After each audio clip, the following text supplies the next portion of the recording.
Hello बच्चों, let's read a given question. The question says the displacement x of a particle varies with time t. X equals to a e raised to minus pt plus b e raised to qt, where a, b, p and t are positive constant.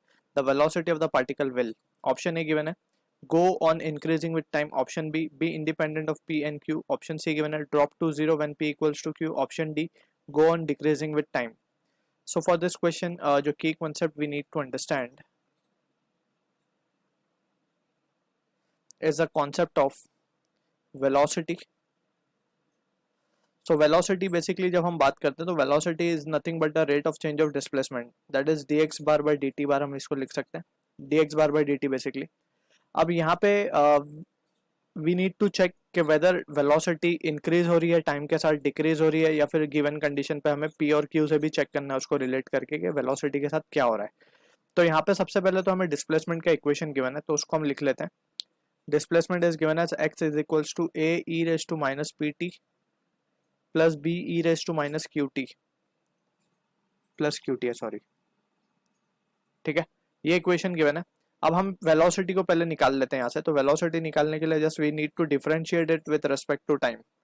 तो यहाँ से क्या हो जाएगा, ये dx by dt आ जाएगा and that will be nothing but velocity, right. अब इसको डिफरेंशिएट करेंगे, a कांस्टेंट है, a यहीं रहेगा. e raise to mx type का डेरिवेटिव है ये, तो e raise to mx into m यानी कि माइनस p प्लस, इसको अगर हम करें तो b कांस्टेंट है. Similarly e raise to Q T into Q, इसको अगर थोड़ा सा रीराइट कर लें तो ये हो जाएगा minus A P e raise to minus P T plus B Q e raise to Q T, right. तो ये मिल गया हमें वेलोसिटी. अब इस एक्सप्रेशन को देख के वी कैनॉट टेल कि वेलोसिटी जो है बढ़ रही है या घट रही है, बिकॉज हमें वैल्यूज पता नहीं है, ठीक है. जस्ट हमें ये पता है कि ए पी बी क्यू ये सब पॉजिटिव वैल्यूज है, ठीक है. अब अगर इसको हम ध्यान से देखें तो अगर हमें वैल्यूज पता नहीं है तो we cannot comment whether the velocity is increasing और डिक्रीजिंग, ठीक है. तो हम इसको क्या करते हैं, we have to differentiate it once again so that we have a clarity के वेलोसिटी क्या हो रही है. वेलोसिटी अगर बढ़ रही होगी तो एक्सेलरेशन पॉजिटिव आ जाएगा, राइट. और अगर एक्सेलरेशन नेगेटिव आ जाएगा that means velocity is decreasing with time. तो इसको हम क्या कर लेंगे, एक बार और डिफरेंशिएट कर लेंगे विथ रिस्पेक्ट टू टाइम.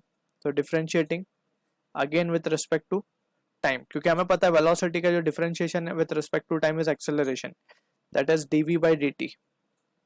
अब यहाँ पे जब डिफरेंशिएट करेंगे तो ये माइनस ए पी कॉन्स्टेंट बाहर रहेगा, e raise to minus P T into minus P plus B Q ऐसे ही रहेगा, e raise to Q T into Q, ठीक है ना. तो इस तरीके से हम इसको क्या लिख सकेंगे, प्लस ए पी स्क्वायर हो जाएगा, माइनस इंटू माइनस प्लस बन जाएगा, e raise to minus P T plus B Q square e raise to Q T. अब ये जो रिजल्ट आया है इसको अगर हम ध्यान से देखें तो ये पूरी पॉजिटिव वैल्यू है ये. क्यों, क्योंकि a तो पॉजिटिव कांस्टेंट है, p भी पॉजिटिव कांस्टेंट है, b q सब पॉजिटिव कांस्टेंट है. और जब हम एक्सपोनेंशियल की बात करते हैं, एक्सपोनेंशियल में e raise to minus P T, p एक पॉजिटिव वैल्यू है, t again is a positive value, right. Time can not be negative. तो यहाँ पे हम देख सकते हैं कि जो एक्सपोनेंशियल वैल्यू है this will also be a positive value, right. क्योंकि e की वैल्यू होती है दैट वी नो, अगर उसका एक्सपोनेंशियल टर्म भी हम ले लेंगे रेसिप्रोकेट भी करके 1 upon E raise to P T भी करके इसको सॉल्व करेंगे, then too we will be getting a positive value, ठीक है. तो यहाँ पे ये एक्सपोनेंशियल वैल्यू यानी कि एक्सेलरेशन हमें क्या मिल गया, acceleration is positive. Acceleration positive का मतलब ये है कि वेलोसिटी के डायरेक्शन में ही एक्सेलरेशन, और we can say velocity is increasing with respect to time.